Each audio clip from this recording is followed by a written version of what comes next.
objectives of this summit is to make sure that we kind of synergize more between the UK and West African countries, in particular Nigeria. And we believe by the end of the summit, we'll be able to have some reasonable take-homes from the problems we intend solving. And at the end of the day, we would have a better trade relationship between the UK and West Africa. We are moving to the next level, which is discussing how we can help the businesses to build those relationships with the support and the partnership with the Department for International Trade. So the idea is that we build really strong, robust trade relations, and we increase trade and the economic developments within both of our countries. Now with that, I'm going to hand over to Patricia, my co-conspirator in this. And Patricia is going to talk about what this summit is about and the key objectives of the summit as well. International market is like a football field where everybody comes to win. But if you're not prepared, you find out that when you come in there, you will not be able to win, because you're not ready to win. So the essence of this summit is to make sure that we build a relationship between West African SMEs and the SMEs in UK and Europe as a whole, and also for knowledge transfer between UK experts and Europe experts and African experts to the SMEs from emerging markets. Now, although the pandemic has created uncertainty, there are clear areas of opportunity where this is where the UK's particular expertise comes in and helps position us as a strategic partner of choice. And I believe that today's event is an excellent example of how Nigeria and the UK are working together to collaborate and focus on this mutual objective. And with the rising global demand that's fueled by population growth, dietary changes and climate change, it really presents a fantastic opportunity for those who are operating in the agriculture sector to essentially increase their productivity and have access to global markets and the global demand. And one of the key things that are required in international market access is how you manage your farm. That's what we call pre-farm gate management requirements. We have system management. Traceability is a rule in Europe and UK. We need to be able to trace back the product you're bringing into the country and how it has been processed and how it has been produced. In UK, in Europe, there is packaging law and requirements. What sort of packaging you can use for food. So we teach the producers and exporters what kind of packaging is acceptable in UK and the labeling laws. Sometimes this full certification with a huge checklist is overwhelming for beginners or for very small companies. We have these development programs, which are called IFS Global Markets.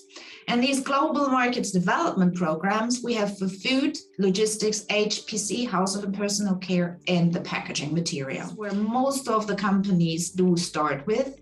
When starting the basic level, you look at the checklist, look at the requirements, and implement 1/3 of the full certification standards requirements at the first step.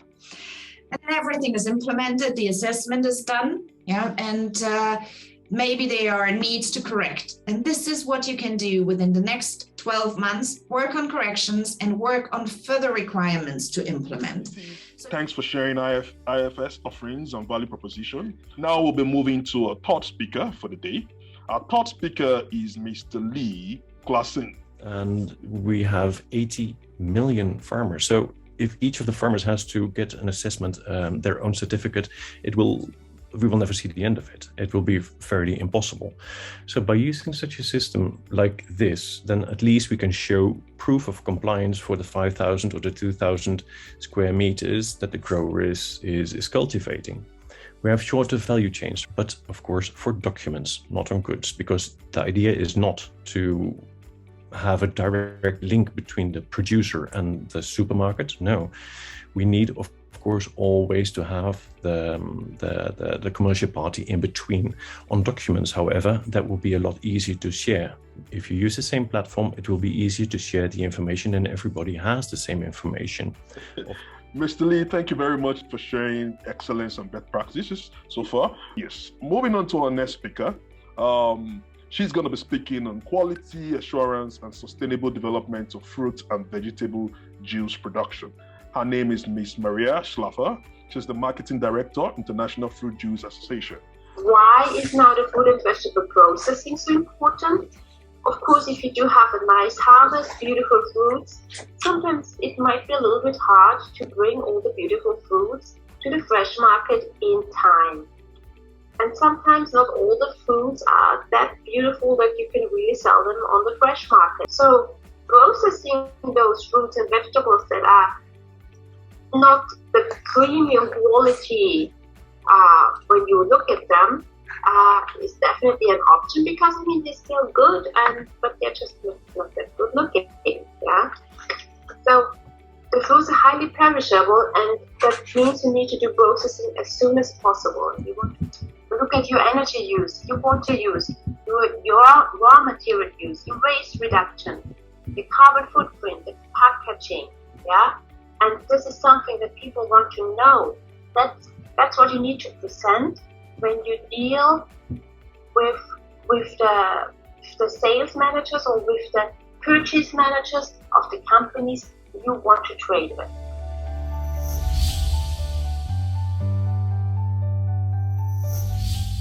And it's my pleasure to chair now this panel session. We have 4 outstanding participants. This part. So when products come in right from the port health authorities, where sampling may have to be done again into inland enforcement, that is one of the biggest issues we have. And that's why sometimes simple products like egusi melon seed, which is favored amongst a lot of the communities, we find high levels of aflatoxin. Aflatoxin comes from a mold. Aflatoxin is carcinogenic. Now, if these products had been tested at the source by a reputable laboratory, the lack of, by the time it would have got here into the United Kingdom or any other of the EU countries, any problem would have been controlled before it got into the mainstream. You know, when you're pioneering something, where people haven't got the knowledge of that, and you need to do a lot of awareness raising, capacity building to let people understand what it's all about. Follow the rules, follow the law. Otherwise, it might be a business, but only a short and quick business, but not a sustainable business. Food is very, very powerful. It's a powerful vehicle which sustains life. It connects people. It reveals culture, and it preserves culture. So if we continue to work together, we will preserve the food element, we will preserve culture. And thank you very much.